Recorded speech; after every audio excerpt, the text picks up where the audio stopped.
وہ بھی گوارا نہیں ہے کہ انگریز سے درخواست کریں کہ میری سزا میں کچھ کمی کر دی جائے. اور یہ بھی ہو جب ان کو فیصلہ سنا دیا گیا کہ کل ان کو پھانسی دی جائے گی تو انگریز کے ان کے بال بچے آئے تماشا دیکھنے کے لیے. دیکھے وہاں بھی وہ سزا کی فیصلہ سنا دیا گیا ہے, کیسا رو رہا ہوگا, گر گا رہا ہوگا. وہاں گئے دیکھے اور داڑھی موڑ دی گئی تو وہاں گئے دیکھا کہ چہرہ ہمارے خوشی کے تمتما رہا ہے, داڑھی اٹھاتے ہیں اور رو رہے ہیں کہ تو ہم سے زیادہ خوش نصیب تھی, پہلے شہید کر دی گئی, ہمیں بعد میں پھانسی پر چڑھایا جائے گا. تو یہ صورتحال تھی. جب ان ظالموں نے دیکھا کہ یہ دیکھو اس کو پھانسی کی سزا دی گئی ہے, اس کو رونے کے بجائے خوش ہے, تو کہا آپ پھانسی نہیں دیں گے, تعمر اس کو جیل میں رکھا جائے گا. اندازہ لگائیے کہ دشمن جو جان کے لالے پڑا ہوا ہے وہ دیکھا تھک ہار گیا.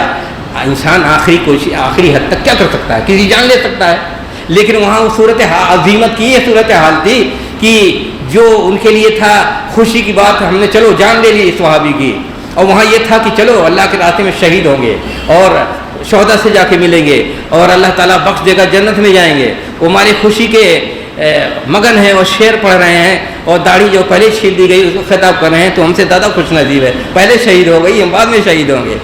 تو دشمن نے کہا ہم اس کو خوشی نہیں دے سکتے ہیں, تو کہا اس کی سزا تعمر اس کو قید کیا جائے, پھانسی کی سزا منسوخ کر دی گئی.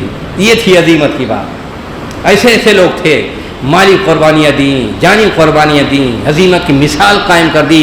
اتباع سنت کا جذبہ اتنا تھا کہ لوگوں کے لیے نقوش قائم کر دیے. ہر فیلڈ میں جو بھی جتنا ان سے ہو سکتا تھا, ان کے پاس جتنی صلاحیت ہو سکتی تھی ساری صلاحیت لگا دی. اس طرح یہ تاریخ بنی ہے اور ہر فیلڈ میں تاریخ بنی ہے. کوئی صرف حامین رفع دین والی بات نہیں, جیسے لوگ تانا دیں کہ یہاں حامین رفع دین ہی رہ گیا ہے. پہلے تھا کیا؟ پہلے یہی تھا نا کہ تصوف, قبوری تصوف, فقہ حنفی اور یونانی فلسفہ. اس کے بعد تھا کیا؟ اس سے زیادہ کچھ سمجھتے ہی نہیں لوگ تھے. نہ عقیدہ, نہ عمل, نہ حج, نہ سماجی معاشرتی زندگی اسلامی, کچھ بھی نہیں. سب توہمات میں مبتلا تھے. لیکن آج جو پورے برے صغیر میں خود اہل حدیث جو اپنے طور پر جو ان کی حیثیت ہے جو پہچان ہے, دوسروں کے ہاں بھی اگر علم کا چرچا ہے, حدیث کا چرچا ہے, تفسیر لکھ رہے ہیں, تزکیہ ہے, تربیت ہے, عنوانات ہیں علمی جو کچھ ہو رہے ہیں, اسی چراغ سے انہوں نے روشنی حاصل کی ہے. اسی چراغ سے ان کا چراغ جلا ہے. اور وہاں صرف تاریکی تھی, اجالا کچھ نہیں تھا. یہیں سے چراغ سے وہاں ان کا بھی چراغ جل رہا ہے. جو بھی اگر اجالا ہے, چاہے بریلی میں چاہے دیوبند میں, اسی چراغ سے ان کا چراغ جلا ہے, ورنہ صرف تاریکی ہی تھی. تو یہ کہ جو کچھ آج خیر موجود ہے دینی اعتبار سے, جو کچھ اویئرنیس ہے مسلمانوں کے ہاں آج گئے گزرے دور میں بھی, وہ اسی تاریخ کی دین ہے. اسی کے شمع اجالا کیا جو اسی سے لوگ روشنی حاصل کر رہے ہیں. اب اس کو تاریخ کو اس طرح کوشش کی جاتی ہے کہ ادھر کھینچا جائے, ادھر کھینچا جائے, ادھر کھینچا جائے. یہ سب اپنے اپنے لوگوں کی کوششیں ہوتی ہیں, لیکن یہ ساری چیزیں اس وقت شروع ہوئی ہیں. ایک گروپ یہ کوشش کرتا ہے کہ پوری تاریخ کو دیوبند کھینچ لے جائے. لیکن جو میں نے بیان کیا ہے وہ یہی ہے کہ ہسٹری میکر نے جو شہیدین کی دعوت تھی وہاں سے جو شروع کیا, اور ہر عنوان سے انہوں نے کام کیا, زندگی کے ہر فیلڈ میں روشنی انہوں نے ڈالی, اور جتنا ان کے بس میں تھا وہ سب کچھ کیا, اور ساری قربانیاں دی انہوں نے. یہ چراغ جلایا تو آج برے صغیر میں چراغ جل رہا ہے, اور اس حد تک پہنچا دیا کہ زمانے تک, کئی دہائیوں تک, بلکہ تقریباً 1 صدی تک یہ پوری دنیا میں عرب میں لوگوں نے تسلیم کیا کہ جو علم, جو اتباع سنت ہندوستان میں پایا جاتا ہے حدیثوں کے ہاں, دنیا میں کہیں نہیں ہے.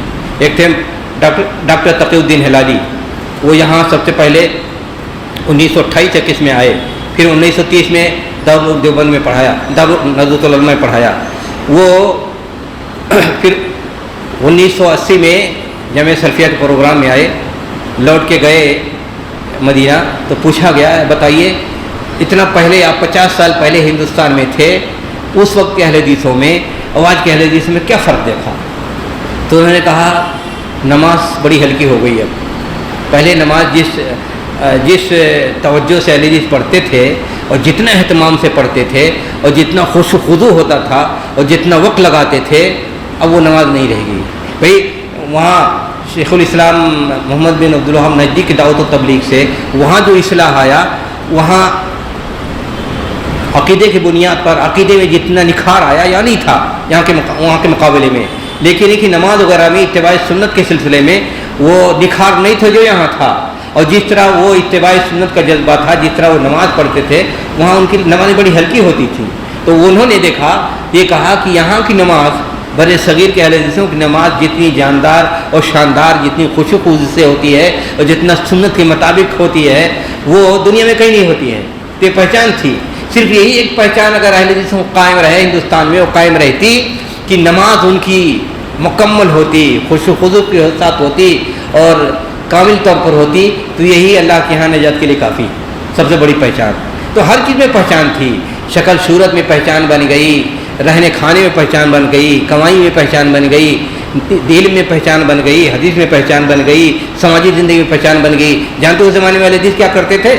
انگریزوں کی نوکری نہیں کرتے تھے، دوسرے تو بڑے بڑی نوکریاں کر لیتے تھے، یکا دکا اہل حدیث بڑے علماء بھی کیا ہے، لیکن اکثر کا کام یہ تھا کہ تجارت کرو اور بڑے پیمانے پر، اور پیسہ آئے تو اپنے اوپر خرچ کرو، دعوت و تبلیغ میں خرچ کرو۔ اس وقت اس زمانے کے جتنے بڑے بڑے تجار تھے، کلکتہ میں، پشاور میں، دلی میں، بنارس میں، کانپور میں، بمبئی میں، جہاں جہاں بڑے بڑے تجار تھے، بڑے بڑے اہل حدیث تجار تھے، اور وہ تجارت کرتے تھے، پیسہ کماتے تھے، اور ہر آدمی متعین تھا، اور پورا جو رنگ روٹ جتنے تھے آدمی متعین تھے، کلیکٹ کرتے تھے، ماہانہ پیسہ دیتے تھے اور دعوت و تبلیغ لگاتے تھے، کہ آپس میں اتنا تعاون تھا، آپس میں اتنی محبت تھی، آپس میں اس طرح نسق قائم کر رکھا، لیکن یہ سارا سلسلہ چلتا ہی رہا، وہاں کلکتہ اور ڈھاکہ سے لے کر کے اور پشاور تک کام ہوتا رہا۔ تو یہ بھی خوبی تھی، ایک بھی پہچان تھی کہ تجارت کرتے تھے اس زمانے میں، جتنے بڑے بڑے تجار تھے، آپ پڑھنا ہو تو دیکھیے مولانا غلام رسول بہر کی کتاب سیرت سید احمد شہید مجاہدین کے کارنامے، 3 جلدوں میں، اب تو 4 جلد میں چھپ گئی ہے، اس میں ساری ڈیٹیل موجود ہے، کام کرتے تھے کیسا پورے بڑے صغیر میں انہوں نے نظم و نسق قائم کر رکھا تھا، یہ صورتحال تھی۔ تو یہ تنظیم کی بات ہو، نظم و ضبط کی بات ہو، آپس میں تعلق کی بات ہو، منصوبہ بندی کی بات ہو، ساری چیزیں مکمل تھیں۔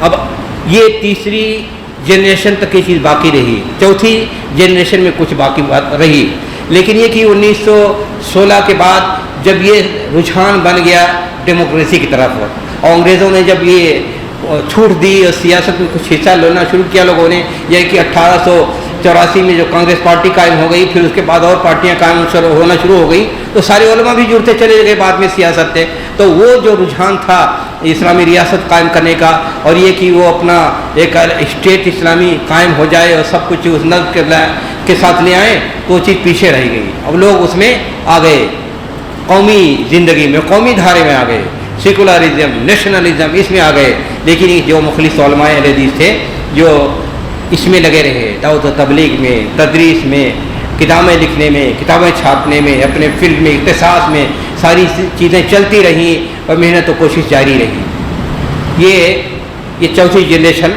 5ویں جنریشن تک پہنچتے ملک تقسیم ہو جاتا۔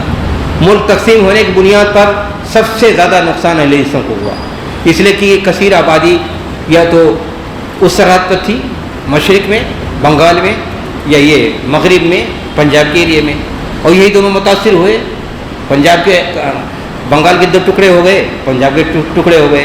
یہاں جتنے علماء اہل حدیث تھے، جتنے مدارس تھے، جتنے لائبریریاں تھیں، جتنے مساجد تھے، سب تباہ و برباد ہو گئے۔ اس کا اتنا زیادہ دھکا لگا اہل حدیثوں کو کہ بہت زمانہ بیت گیا اس کو ریکور ہونے تک، اور دوسرے جو اپنی جگہوں پر یہاں وہاں مطمئن تھے وہ اپنا آگے بڑھتے چلے گئے، اور وہ ہماری 5ویں جنریشن تھی، اس کو اتنا اسٹرگل کرنا پڑا اپنے وجود کو بچانے کے لیے، اپنے مدارس کو بچانے کے لیے، اپنے مسلک کو بچانے کے لیے شدید اسٹرگل کرنا پڑا۔ 60s تک، 1960-70 تک یہ اسٹرگل چلتا رہا، اس کے بعد جا کر کچھ فراوانی ہوئی اور پھر اپنا بڑھنا شروع کیا، مدارس کھولے، باہر جانا شروع ہوئے، تب یہ صورتحال بنی۔ تو یہ مختصر تاریخ ہے کہ پہلی جنریشن جو ہسٹری میکر تھی اس نے ہسٹری بنایا، ناممکن کو ممکن بنایا، جو چراغ بجھا چلا جا رہا تھا علم کا، دین کا، دعوت و تبلیغ کا، دینداری کا، صالحیت کا، وہ چراغ جلایا اور پورے برے صغیر کے مسلمان اس سے متفید ہوئے، چاہے اس کے ماننے والے تھے چاہے اس کے مخالفت کرنے والے تھے، سب کو بھئی جب سورج اگتا ہے تو سب اسے استفادہ کرتے ہیں نا، تو ایسے لوگ سورج ہوا کرتے ہیں، جب ایسے اگتے ہیں تو روشنی ہر طرف پہنچتی ہے، گالی دینے والے بھی استفادہ کرتا ہے، چاہے بھلے گالی دے رہا انکار کرے لیکن استفادہ کرنے سے مجبور ہوتا ہے۔ تو یہ پہلی جنریشن نے ہسٹری بنائی، دوسری نے اور اس کو ساتھ دی، تیسری نے حفاظت کی، چوتھے میں چل کر مناظر آبادی شروع ہو گئی، پھر پانچویں میں تقسیم ہو گیا ملک، پھر وہ جھیلتے رہے۔ آج یہ چھٹی ساتویں جنریشن جو ہماری موجود ہے پورے بر صغیر میں، اب ہمارے اوپر ذمہ داری بنتی تھی کہ پوری تاریخ جو ہمارے سامنے موجود ہے اور ہر فیلڈ میں ہم نے کام کیا اور اس کو اور گہرائی سے دیکھیں تو اور بھی ہماری تاریخ کے عنوان بن سکتے ہیں۔ جیسے یہاں پر اگر آپ دیکھیں کہ سیکولر تعلیم کے سلسلے میں جتنی مفید تعلیم تھی، جہاں جہاں بھی رہے سب سے زیادہ انہوں نے حصہ لیا، سب سے آگے رہے، کوئی بھی ہو۔ مثال کو ندوہ بھی دیکھ لیجئے، جتنی قربانی پیش کی علیہ السلام نے، جتنا مدد کیا غیر مشروط طور پر، دوسرے اتنا نہیں کر سکتے ہیں۔ مسلم یونیورسٹی کے لیے جتنے بڑے بڑے علماء تھے وہ سر سید کے نظریے کے مخالف ہونے کے باوجود بھی جتنا اس کو تعاون کیا ہے، دتاولی نواب گھرانہ ہو یا کہ علی گڑھ کے علماء اہل حدیث ہوں یا آس پاس کے ہوں، مکمل طور پر اس کا تعاون کیا لوگوں نے۔ یہی کہ سب سے بڑا تعاون تو بھوپال کی ریاست سے ملی ان کو۔ نواب صدیق حسن کی بیوی، ان کے انتقال بعد نواب صاحب تو سخت مخالف تھے، لیکن ان کی بیوی شاہجہاں بیگم نے اپنے زمانے میں تعاون کرنا شروع کر دیا، اور سر سید نے وہاں جا کر کے بھوپال کا سفر کیا، ملے جا کر کے انہوں نے تعاون شروع کر دیا۔ پھر یہ کہ ان کی بیٹی سلطان جہاں بیگم نے اس زمانے میں وہ تو چانسلر بھی رہ چکی ہیں، پھر ان کے بیٹے حمید اللہ خان وہیں سے پڑھے علی گڑھ سے، اور وہ جو بر صغیر میں جتنے 550 ریاستیں تھیں ان کی جو انجمن تھے اس کے صدر تھے وہ، تو وہ انہوں نے یہ کہنا یہ ہے خود آپ کے حیدرآباد میں جو ان کے شاگرد تھے شاہ اسماعیل شہید کے، چاہے وہ مولانا ولایت علی ہوں یا مولانا محمد علی ہوں، اس ایریے میں جو آئے تو اس حیدرآباد کے نوابوں میں ایک شاخ میں اہل حدیث ہو گئے تھے اور رہے، لیکن ان کو مخالفت میں ان کو کبھی یہ کہ پاگل قرار دیا گیا، کبھی کچھ ہوا کبھی کچھ ہوا، اور 1840 میں انگریزوں کے خلاف انقلاب لانے کے لیے یہاں یمن سے فوجیں منگوائی گئیں اور اس کو نمایاں نہیں کیا گیا، اور پوری تیاری تھی کہ انگریزوں کے خلاف لڑا جائے گا، ان کو ملک نکال دیا جائے گا، تو وہ بھید کھل گیا، ناکام ہو گئے۔ وہ مجاہدین جو سرحد تھے انہوں نے انتظام کیا تھا، پھر اس بعد 1857 میں ہوا، تو یہاں یہی حیدرآباد میں سب سے پہلے کوشش کی گئی 1840 میں انگریزوں کو بھگانے کے لیے، اور اس میں آگے یہی لوگ تھے اہل حدیث ہی۔ تو یہ کہ جتنی آج سرگرمیاں تھیں اور جتنے خیر کے پہلو ہو سکتے تھے وہ سب کچھ ابتدا کی گئی اور امت کو متحد رکھ کر کے کوشش کی گئی، اور یہ کوشش چلتی رہی، اور آج ایک شاندار تاریخ ہے پورے بر صغیر میں، ہندوستان، پاکستان، بنگلہ دیش میں یہ کہا جاتا ہے کہ کوئی اہل حدیثوں کی تعداد اس وقت 7 کروڑ ہوگی، اور آج بھی اگر کوئی بھی دینی کا کام ہوتا ہے، سماجی کام ہوتا ہے، تو غیر مشروط طور پر سب سے زیادہ جو تعاون کے لیے آگے رہتے ہیں اہل حدیث رہتے ہیں۔ اب اس میں کسی کو ریکگنیشن کی ضرورت نہیں ہے، اللہ تعالیٰ ریکگنائز کر لے وہی بڑی بات ہے، وہی سب سے بڑی چیز ہے۔ تو آج بھی یہ صورتحال موجود ہے۔ تو تاریخ، اب اس کو اگر جائزہ لیا جائے کہ ہماری تاریخ کتنی کامیاب رہی، کتنی ناکام رہی، اس کی خوبیاں کتنے ہیں، اس کی شناخت کیا ہے، اس کی اچھائیاں کیا ہیں، یہ غور کرنے کی بات ہے۔ یہ صرف کتاب گنوانے، نام گنوانے کی بات نہیں ہے، تاریخ ایک حقیقت ہے، اور اللہ تعالیٰ نے بیان فرمایا کہ تاریخ کو پڑھو، وذکرہم بایام اللہ۔ ایام اللہ کیا ہے؟